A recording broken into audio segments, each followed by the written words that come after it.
आजाद अदलिया का दुश्मन कौन, जजेस की आपस में लड़ाई क्यों, अंसार अब्बासी ने असल वजह बता दी।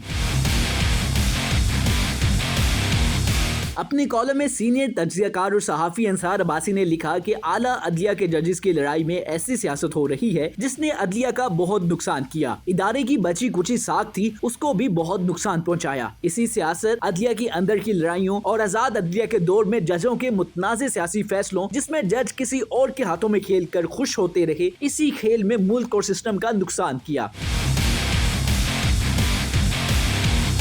अंसार अब्बासी के मुताबिक आला अदलिया के अंदर का अपना निजाम भी इदारे का अपना मुहासबा करने में मुकम्मल नाकाम है। तमाम तर इख्तियारात और आईनों कानून में दी गई आज़ादी और इख्तियार के बावजूद अदलिया ने अपनी असल जिम्मेदारी यानी अवाम को जल्द और सस्ता इंसाफ देने की तरफ तवज्जो न देकर दूसरों को मौका दिया कि वो आला अदलिया में तयनातियों के उस सिस्टम को बदल दें। अंसार अब्बासी ने कहा कि जजों की सियासत और आपस की लड़ाइयों ने आइन की मुतनाज़े 26वीं तरमीम का रास्ता खोला, जिसे जजों के एक तबके ने आजाद अदलिया पर हमले के तौर पर देखा। वुकला और सियासी जमातों में से इस आईनी तरमीम के खिलाफ कुछ आवाजें भी उठी, लेकिन अवामी सतह पर ना कोई एहतजाज हुआ, ना कोई रैली निकली। कुछ सियासी जमातों और वुकला के एक तबका ने कोशिश की कि लोग निकलें। कुछ जज भी ऐसे इकदाम करते रहे कि बाजी की तरह आजाद अदलिया की कोई तहरीक शुरू हो जाए, लेकिन अब तक ऐसा कुछ नहीं हुआ, बल्कि जजों की आपस की लड़ाइयां मजीद खुलकर सामने आ रही हैं। सुप्रीम कोर्ट के जज आज भी एक दूसरे के सामने हैं। 7 जजों ने जो खत चीफ जस्टिस ऑफ पाकिस्तान और हाई कोर्ट्स के चीफ जस्टिस को लिखा, उसके बरक्स ही सूरत हाल बनती नजर आ रही है। जजों को जो बात समझनी चाहिए वो ये है कि अगर इंतजामिया की तरफ से आजाद अदलिया को कंप्रोमाइज किया जा रहा है, तो क्या जब आजाद अदलिया थी तो उस वक्त जज कंप्रोमाइज नहीं थे? अगर थे तो फिर हकीकत में क्या बदला? जज आपस में उस वक्त भी लड़ रहे थे और सियासत कर रहे थे, और 26वीं तरमीम के बाद भी यही सूरत हाल है। पाकिस्तान की अदलिया को अपनी साख में बेहतरी लानी है तो इसके लिए सबसे पहले अवाम को जल्द और सस्ता इंसाफ देना होगा।